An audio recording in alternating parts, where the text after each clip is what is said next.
I'm so glad you visited us on life support this week, and we're going to do something a little bit different. I'm going to talk about my story, our story, with my wife, Wendi, who's here with me in studio. Wendi, it's good to have you, and it's nice to see a smiling, pretty face. Not that all of our guests aren't smiling and pretty, however. Thank you. Thanks. No, you're welcome. Our story is not any worse or any better than anyone else's story.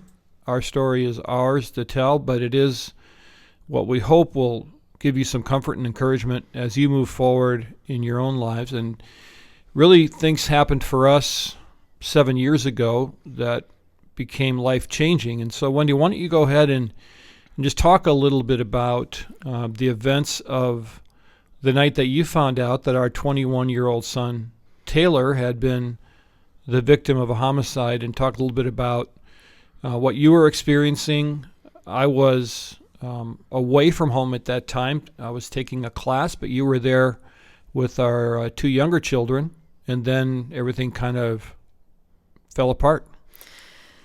Yeah, so I remember I had our boys. We have twin boys that were 6.5 at the time, and I had them in the tub. And I got a text message from Pastor Rick, our associate pastor at our church there in Canada, and he asked if I was home. And I said, yeah. And I thought, okay, well, Paul's out of town. He must need my help with something. And he said, I'm at your front door. So I quickly got the kids out of the bath, and at least I think that's how it went down, and I got them settled and went downstairs, opened the door, and here is Pastor Rick with two RCMP officers. And my heart started to pound really fast. And the first words out of Pastor Rick's mouth were, Wendi, Paul is okay. And that was very reassuring for me, but at the same time, I knew something was dreadfully wrong. And I invited them in our entryway, and I was, I guess, trying to deep breathe and prepare myself for whatever they were going to say. And Derek, one of the detectives, said, Wendi, Taylor was a victim of homicide, and he's no longer with us. So Taylor is our son that was 21 years old at the time, was 2 weeks away from graduating from Nimbus School of Recording Arts, and all of a sudden, my world was caving in, and my brain just started scanning, kind of like a filing cabinet, or I'm like going through photo albums, and I really desperately needed to know when the last time I saw Taylor was. I needed to remember, and so I remember pacing a little bit, and Derek and Rick and the other gentleman, they were just so compassionate as they just waited for me to process this horrible information. And I went into our powder room and just stood there, deep breathing, and I was like, okay, when did I see Taylor last? When did I see Taylor last? And he had not long ago moved out. He about a month and a half prior moved in with some people, and so he had come by a few days prior to get his mail, and I remember us all being in the kitchen and like living room area, and I remember I was sitting at the kitchen table with our boys. I was working on schoolwork with them or something, and Paul and Taylor were at the island there talking. He was grabbing his mail. Mackenzie was sitting over by the red couches, and I remember when he said, okay, well, good to see you guys, and as he left, I remember we all stood up to hug him, and that was like this treasured moment for me. Tears just welled up in my eyes because I was just so thankful. The last time we saw him, we hugged him. I mean, that didn't always happen, right? Like sometimes he would come in and out, and we'd be like, okay, yeah, see you later. But that hug is like so precious to me now. So, came out of the powder room and came out and just was processing a little bit with the detectives, and they just said, look, it's still under investigation. We want to wait and give you time for Paul to get home. That's the next step. Just you need to tell Paul, and then he just needs to come home from Phoenix, and we'll meet with you both and kind of give you what we know. And so I remember calling our best friends, Mark and Kylie, and just said, guys, can you come? And I told them the short version, and they came right away. And stayed with the boys who were in bed and waited for Mackenzie to get home from youth group while I went to Pastor Rick's house and made the phone call to you. And I remember asking Rick, will you pray with me before I called Paul? And so we prayed together, and then I remember calling you and pretty much saying the words that were spoken to me. I didn't want to add to it or whatever, but it was just, babe, I have some really sad news. Taylor was a victim of homicide, and he's no longer with us. And I remember you saying, what? And you were just trying to grapple with it. So we kind of sat there in silence for a few minutes. And I think at one point I just kept going, are you there? Are you there? So, yeah, it's a confusing phone call to get because you're not really sure what it means at first because you're not computing. And when someone might say he was in a car accident or, OD'd on drugs or something, you can sort of come to grips with that. But when it's murder, it's something that's so far outside of the lines that you can't even grasp it at first. Mm-hmm. And so having the detectives come to the door was, I'm sure, very frightening. And for quite a long time after that, I remember when any police officers would come around our area for any reason, it brought that moment back. Yeah, and I think of the boys too, because they walked past them on the landing to get to their bedroom, and so they remember that night as the man with the shiny shoes, right? And so that's their memory. After I made the phone call to you, then Rick brought me back home, and I was able to process a little bit with Mark and Kylie there, but Mackenzie had gotten home from youth group. And she was 13 at the time, I believe. And so I knew I wasn't going to be able to withhold from her for a whole night or wherever. You were trying to get a flight home. And so ended up sharing the news with Mackenzie. And we just spent the night together really weeping. And she slept in bed with me. And we just tried to put on stupid movies to get through the night till you got home. And we knew that we were going to wait to tell the twins until you were home. There's no way I could have done that by myself. And I think from that phone call that we had together, we kind of plotted out who was going to call who. And, you would call our other two kids in the States, and I would call my parents, you'd call Steve, and, and so on. I think one thing for sure at that point, we had no idea what was ahead for us. And we had no clue at all. Not only the grind that it was going to be, but the fallout, the ripple effects, and even what God was going to do with it. Because I think that for a long time we were just numb. But I do remember talking to the detectives on that first phone call. I called them from Phoenix, and their counsel to me was just come home and don't talk to the media. Whatever you do, don't talk to the media. Right. They're not your friends. And that was a clue that this was going to be a major media story. And I remember watching the news and seeing stories of with the helicopters hovering over the house and all that kind of thing. And that made it a very unsafe for us to go anywhere or do anything because we felt like we were being watched and we felt like people were looking at us funny, and it was just a very strange feeling. I remember just having that, because we didn't know how he was killed. We just had so little information that our minds, I think we all kind of came up with what we thought happened to just try to get by. But it really instilled in all of us fear. We didn't know if it was gang related. We didn't know if they knew where we lived because Taylor had moved out shortly before. So, we had friends that were coming over. We were putting extra locks on doors and windows, and we really didn't go out. Our church family would get our grocery list, and they'd go to the grocery store. It was just too evasive for us to go out in public. And it was in the newspapers, on the news, so we had to really guard from having the kids see anything on the TV and in the papers. And they slept on our floor every night for probably 6 months. Just remember night after night having a kid on either side of us and one at the foot of our bed and holding our arms down at the side, holding their hands while they fell asleep. At times, just kid after kid waking up with nightmares and having to pray for them and pray that we could all get sleep. I mean, as I think back now, I just am, I guess, blown away by all we've been through. And just God's graciousness along the way.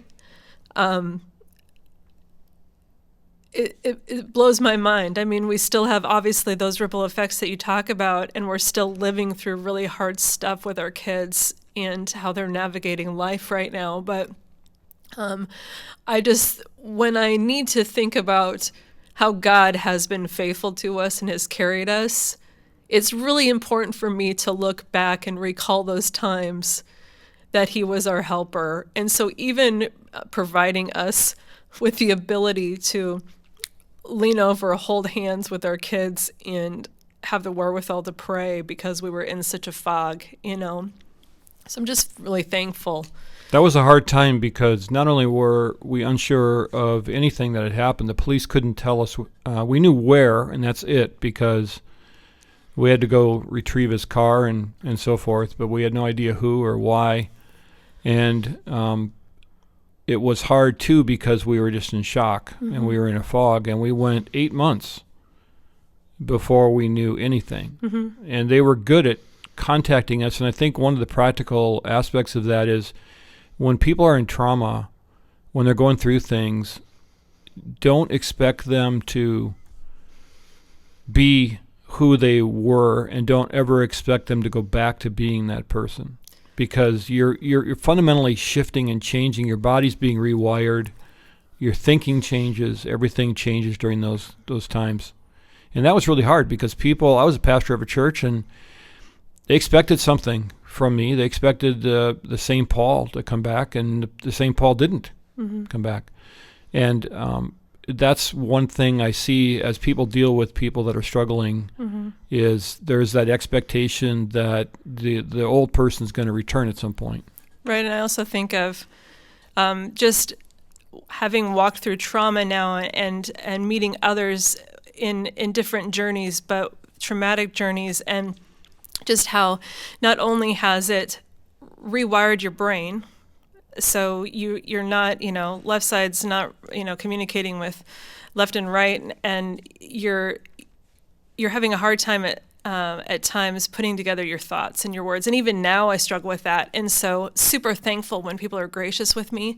And then when others come along and they're like, I'm sorry, I just can't even think right now. Just knowing what that feels like also is helpful.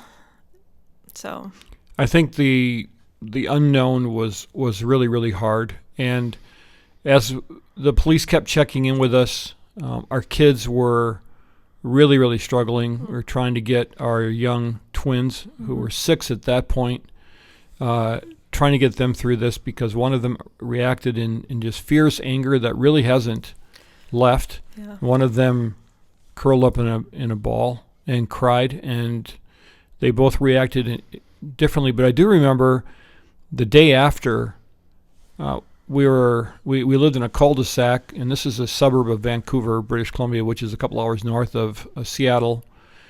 And I remember the sheriff, the police chief, pulled up, who I had become friends with just by developing relationships, Jim Sesford.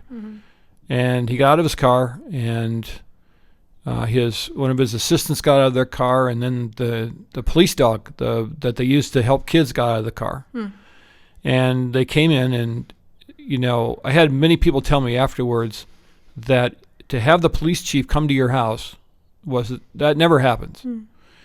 And I think even then we were starting to see God working through those small little things that were beginning to happen. Of course, we didn't really realize it at the time. Right. But God was already involved with our lives and our story, even at that point. And, the province we lived in had wonderful services for us to help our children and to, help us through the whole court situation later on. But families that are going through things in your church are raw, and you really need to treat them with kid gloves. Show them you love them, but don't force anything on them and don't expect anything from them, because they just can't give you anything at that point. Yeah. They're walking such a hard journey. And I think part of it too is you don't know who to. I remember feeling like I wanted the world to stop. I wanted time to stop. I didn't think it was right that people were still going about their daily business, because on one hand, I wanted to shout to the world, our son is gone. But on the other hand, I didn't want to tell anyone. It was just this weird collision in my mind and in my heart. But I truly thought nothing should be happening right now. The world should be stopping right now. Yeah, I understand that. And because your world has been totally turned upside down. Yeah. Let's fast forward 8 months into the future, because we were waiting for some kind of a report on what was happening with the investigation, starting to wonder if anyone was ever going to be arrested. One of my friends who had a brother who was a police officer, I'm not sure, did me a real service by saying, look in the trees, look at old ladies pushing baskets. Those are the police officers that are watching over your house. But we finally got a call from our detectives and said, we're going to make arrests on Monday. This was, I think, on Friday or Saturday or something. And they came over to our home and began to prepare us for the next stage. And one thing I remember that you did, each time they came over to our home and sat around our table, you prayed for them. And you would say, guys, can I pray for you? And they, they looked very uncomfortable, and they kind of looked down at their shoes, but they never said no. And here they were again. This time they brought their media expert, and they began to prepare us for what would be a week of arrests and press conferences and all of the hoops we were going to have to jump through. But again, God was working, because he led us into some situations where the light of Christ could shine in darkness. And the first thing we had to deal with was a press conference, which was really a surreal experience. But the arrests came the next day. They started the next day, and I think you remember this really clearly like I do. They had us do a video before they left, and it was a video to plead with the people they arrested to cooperate. So it was the mom and dad saying, hey, this is our son, we loved our son, have compassion, cooperate with the police. And then them saying this, don't worry, we've even had to call a parent in, don't worry, this won't happen, we won't, but this video will be very helpful, thank you very much. And the next day they started making arrests, and sure enough, a couple days later, we started getting calls. They're not cooperating. So we really began to get a taste of what this was going to be like, I think, at that moment. I just wanted to share, I don't know if you remember this, but when they told us that they were going to make arrests, I remember at that point, I don't know if the kids were with Diane doing a field trip or something, I don't know. But I had heard someone knock on our front door, and I was alone at the house. I heard someone knock on the front door, and then I heard someone, and they had a package in their hand. And then I heard someone try to open our front door. And I was so scared. And I tried to call you or text you, but you were in meetings or something and you couldn't come. And so I remember calling Pastor Rick, and Pastor Rick came over to the house and sat in our front living room until I was going to leave to do the next thing I needed to do. But that I was just remembering the fear I felt. And it was not really, I don't know, realistic, what the word is, but it just all was birthed out of the fear I had felt. What violence did was pull the rug out of security from underneath all of us. Yeah. And that violence aspect of it drove home the fact that the things that you can usually explain away, like when you're on a plane and you're getting, it's a little bumpy or whatever, you can say, well, the odds are a million to one that we'd crash. All of a sudden you don't have that anymore because you've seen the unexplainable happen to you. Yeah, and I remember I crouched down between our island and the other cabinets in our kitchen, and I was curled up in a ball until Rick got there. That's just the fear that was just gripping me. And there's no doubt that we look back now and we know that we were experiencing post-traumatic stress, and our kids were.